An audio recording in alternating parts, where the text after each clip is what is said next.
Welcome to the Tech Blog Writer Podcast, your guide to future tech trends and innovation in a language you understand.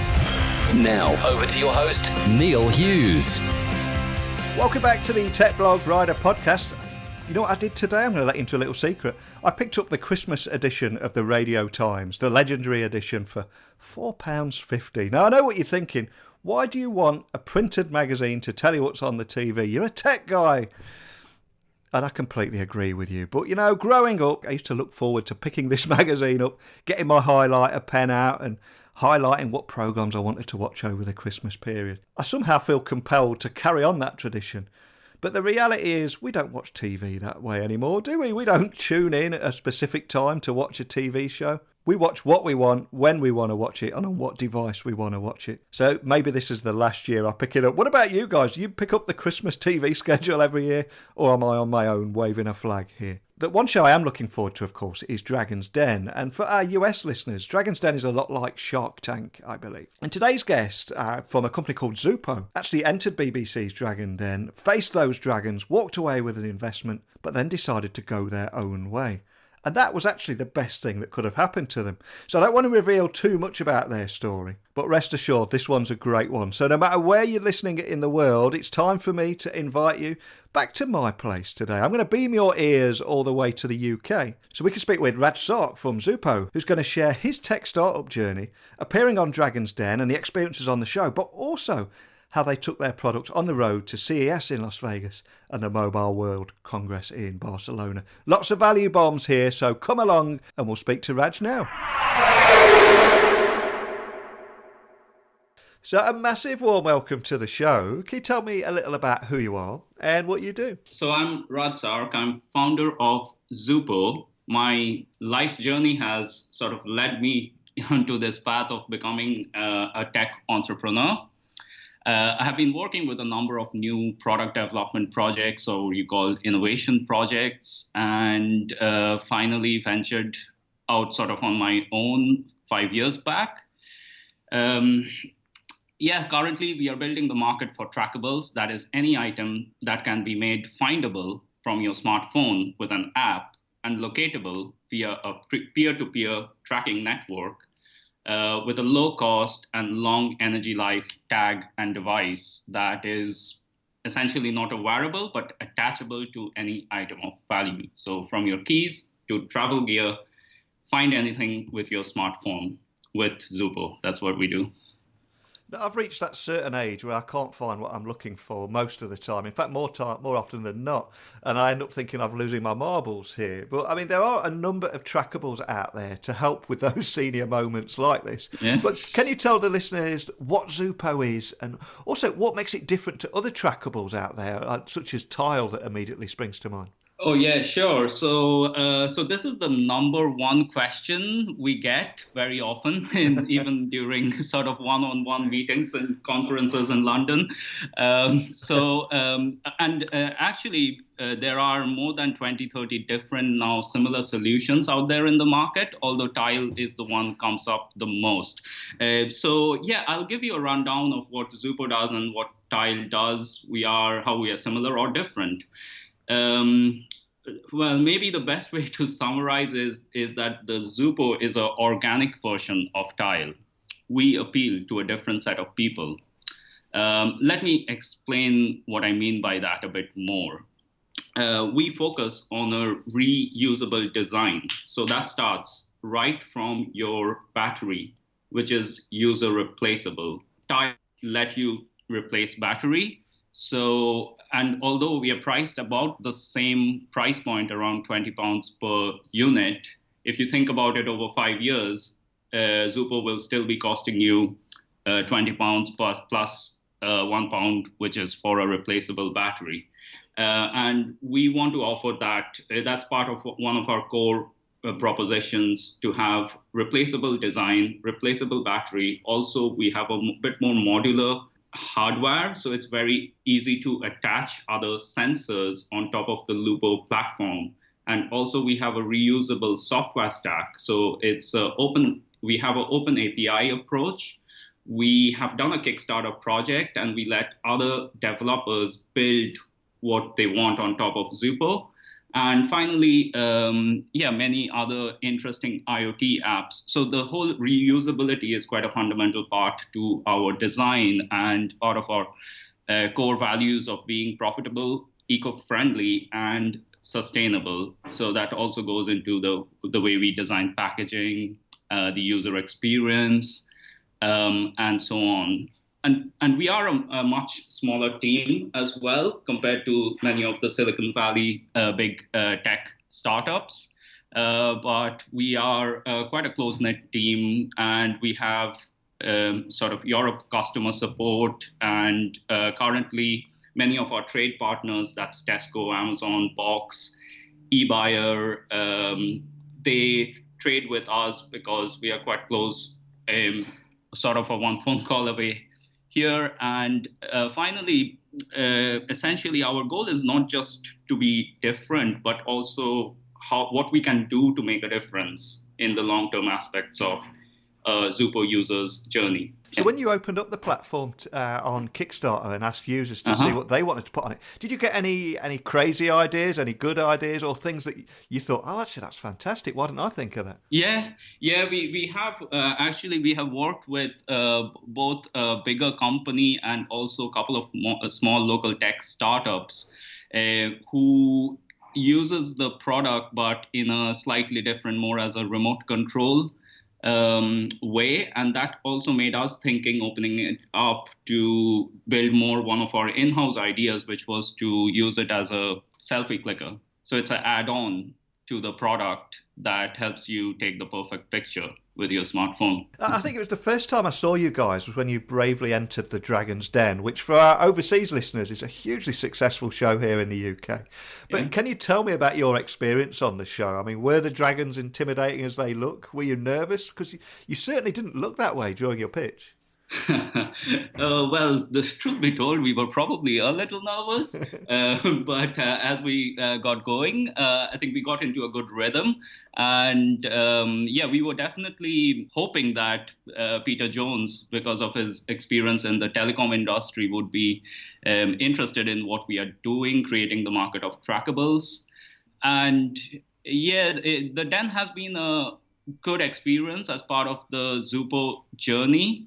When we did enter, we did not have much of an idea how the whole thing might work. And it was a sort of a whole day at the studio, 2 hours of negotiation, kind of cut and stripped down to a 10 to 15 minute, which the audience have seen us. So we might have actually started the first 5 minutes a little nervous, but then we got into a good rhythm, and we got very good feedback, learned a lot, during the show.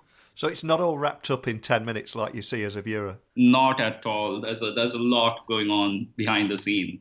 And the only risk there is it depends, how the editorial team might edit it, because a pitch can go horribly wrong or go quite well. For us, it went quite fine.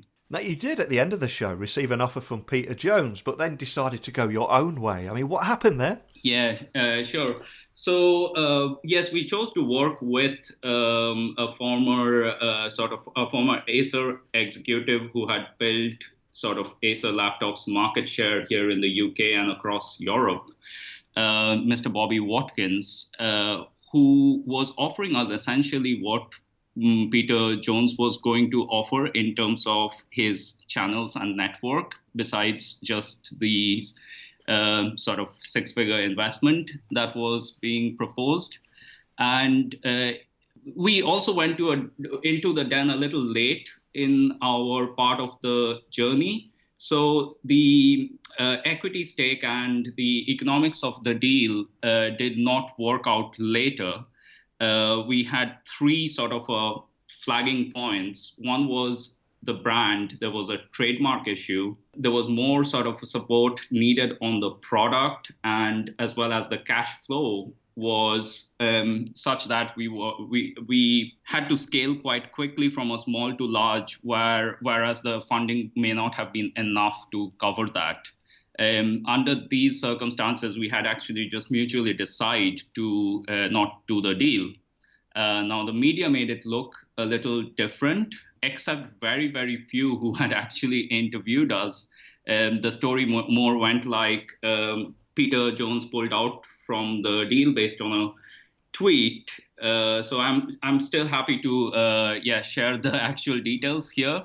It was just we chose a different path, and what I did is actually I used LinkedIn to share our side of the story, because that's one of your free speech publishing platforms out there, and we had hundreds of people who engaged with that post and relates to it. And yeah, that's our story really. We had to choose another way, because any investment, as you know, has to be tied to what business objectives it will help you achieve.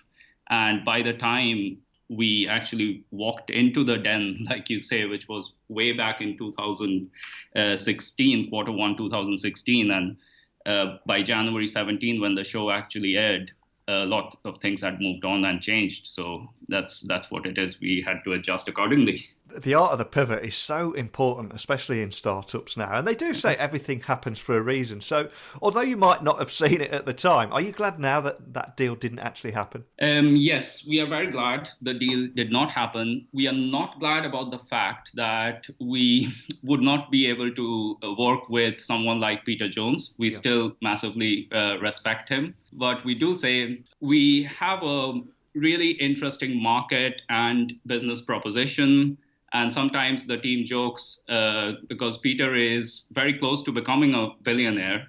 So we say he was just this close to becoming one with us. In terms of moving on, yes, we are very glad we are working with our new non-ex, Mr. Bobby Watkins, and with whom we have now just signed actually a very large distribution partner who would take us beyond Europe. They are sort of a $45 billion global company. And so that's the direction we have now taken. But yes, we would not get on this occasion to work with Mr. Peter Jones, whom we massively value and respect. And after the show there, you then took the product to the biggest technology event in the world, which is CES in Las Vegas. But can you tell me about the experience there and how Xupo was received? Because it is a phenomenal event, isn't it? It's so large and so many people pitching products. It must be really hard to get your voice heard. That's very true, Neil. I mean, I wish I knew that before traveling to the CES, or also taken more members of the team to support us there. But having said that, the reception actually was extremely positive, because we were in a very specific Bluetooth SIG coordinated event. We were invited there by the Bluetooth SIG, the governing organization. And we had a sort of one-on-one time with quite a bunch of US potential distribution, as well as media, some of whom have played with the Xupo sample, had very good things to say about it. And for us, it's the first time. It has also made us thinking of potentially making a license partnership in the US market. And that then led us on to also another very popular mobile and tech show, the Mobile World Congress in Barcelona, where we actually met the likes of some of the telcos. So say the likes of your Vodafone 3 Mobile and stuff. And many of them are actually looking to enter this market in the next few years. So they had a bit of demo tags and stuff out there. And there is a significant amount of technology and learning we have had. And in the longer term, we might actually partner with a sort of telecom or service provider to expand the market reach. And the product really does seem to have evolved since Dragon Den. And like you said at the beginning of the show, it can even help you take the perfect selfie. But for anyone that's listening and thinking of buying one, can you explain how it works and how to get the most out of the product? Yeah, absolutely. So the basic proposition here is to be able to locate anything with your smartphone. So if I ask you just, have you ever actually lost something of value, like from your keys, or know someone who does, and that creates arguments? Could there be a simple enough solution without really tech coming in the way, to be able to just go on your phone and click find. And that's what Xupo is. It helps you find it, call it, and map it. You attach it to an item of value. So let's say your car keys, for instance. You go into the app, a tap on it will make it beep and ring. You can go the other way around. So if you lose your phone, this is what many people ask, but what if I lose my phone? That was my next question. yeah, I know. So this is the feature which evolved straight after sort of our first iteration, which is you press a button on the Xupo and it will ring your phone from your keys or any wallet or whatever. And so you find your phone from the Xupo, you find Xupo from the phone, and if something goes lost, stolen, or missing, that is, let's say you left it at a bar somewhere, it will show you on your Xupo app on a map the pin of where it was last seen. So that's the map it feature. And people actually leave a lot of things in a bar. And that includes actually a joke on Mr. David Cameron once left a wee child at the bar, if you remember the press stories. Yeah. But so this is like a fallback solution. And what we say is it's a lot of peace of mind for the tech is meant to provide. So what kind of feedback have you received as well? And what kind of things are people attaching them to? Yeah, sure. So we have mostly seen the keys being used, but mostly people also buy it in a bundle. So they would keep one for their keys, let's say, one for the travel item. So that's your travel bag carrying the laptop, tablet or whatnot, and also one as a present very often for the other half, or for someone who definitely loses things a lot. And actually there's a lot of research statistics that's a lot of us.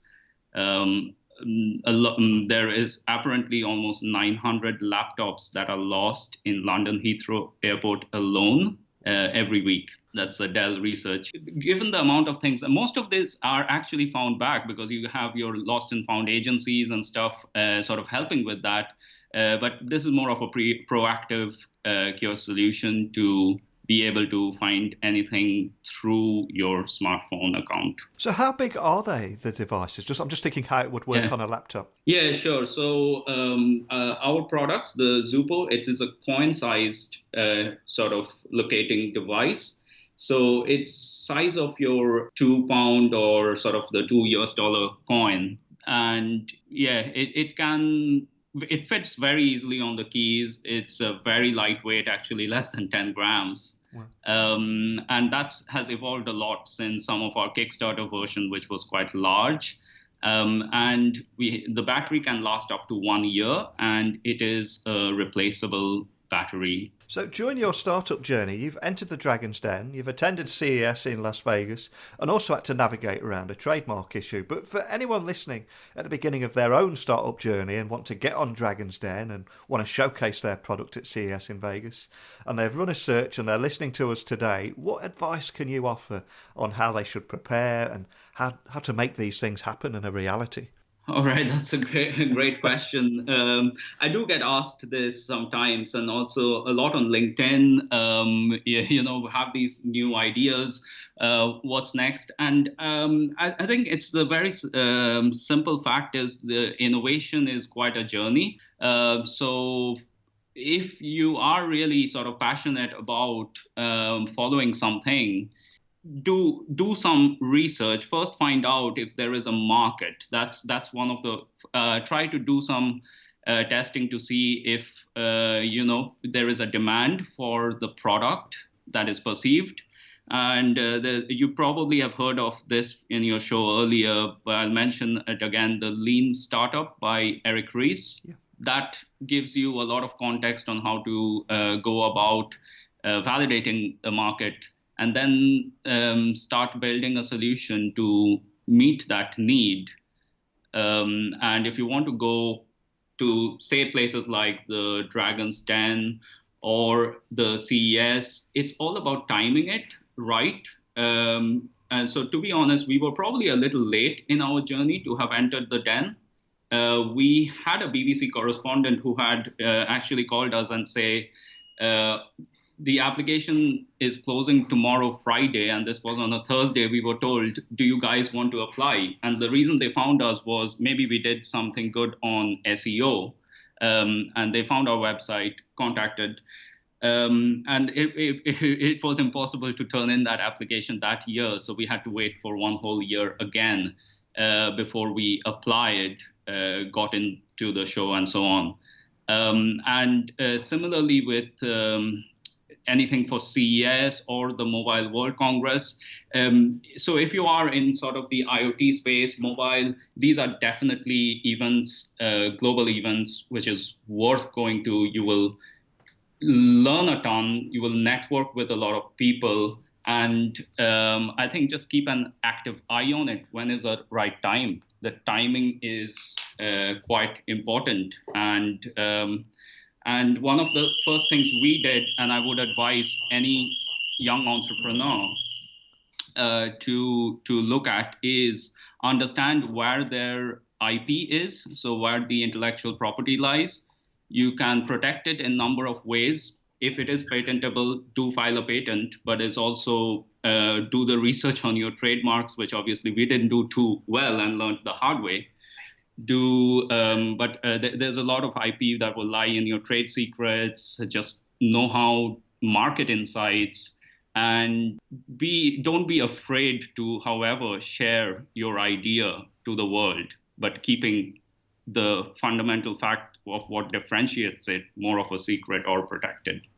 And one question I've got to ask, when it was Dragon's Den was actually aired, did your website survive in your inbox? Because I know when I watch it personally, I'll see a great idea. I think that's fantastic. I'm going to look these guys up. And straight away you get the site is busy. Sure, yeah. I should not reveal the exact statistics, but I could say actually the same day we had a 6-figure sort of visit on the website, and it did crash for about 10 minutes though. But we worked with SiteGround, and they were actually quite fast in getting it back up running, like in fact in 10 minutes, and with our local agency Start Digital. So it was, it did crash, but we survived the crash. And a lot of emails, I would imagine, as well. Oh, yes, there was a ton. And a lot of emails, even LinkedIn follow-ups and stuff. And some of it was actually quite interesting contacts. And some of them have become resellers of Xupo. Oh. So, so it was a good experience. Fantastic. Well, here we are. We're approaching the end of another year. So what are your big goals for next year? And also, what's your grand vision for Xupo? This Christmas, Xupo is definitely sort of a good stocking filler. And it is going, we're doing a lot of sales, keeping us busy. The grand vision, though, for next year is first to work with our new distribution partner. We are really excited about the first order they placed and working with them, growing Xupo into more of Europe and actually in Asia later. And we also have a new version or a new product, rather, that we don't know yet how we will bring to the market, but it will be ready by Christmas next year. And it will fundamentally, what we believe, change the way we are doing asset tracking. It's without going into too much, it's even better form factor, much longer, better battery aspects, and we will look to also open the SDK a bit more, so more people can work on it. And we might do a Kickstarter project some point early next year to actually kick it off. So if there is anybody listening as well looking for that last minute stocking filler, are you available on places like Amazon? So Amazon Prime customers could get it the next day and get it in time for Christmas? Yeah, absolutely. So, we are available across Amazon Europe channels. For anyone in the US, Australia, or Asia, it is actually through myxupo.com/shop. There is a different, so that is through our website. And the best way to also get in touch with the team is hello, that's hello@myxupo.com. Fantastic. Well, a huge thank you for coming on the show today. It's an inspirational journey. It really is, hearing how you took this product onto the Dragon's Den and then through to showcasing it in Las Vegas in the biggest tech show in the world, and now seeing the product evolve into something even more. It's just fantastic. So I really appreciate you coming on today and sharing that story with us all. Well, absolutely. I'm delighted to do that. And like I say, it's most of what we call it an innovation journey. And I don't have a personal blog, but I do have a website. It's radsark.website. So no .com, nothing, just radsark.website, where I share a lot of these parts of the journey, Dragon's Den, CES, and like you mentioned. Well, I'll add those addresses to the show notes as well, just so people can find you nice and easily and fill up your inbox even more. Oh. And also send a few opportunities your way too, I hope. But a big thank you again. No, absolutely. What I love about the guest story here tonight is he's embarked on a journey that's gone from concept to product design, Kickstarter, procurement, manufacturing, fulfillment and distribution, and also product design from hardware, software, apps and qualifications, and also getting a UK patent on it as well.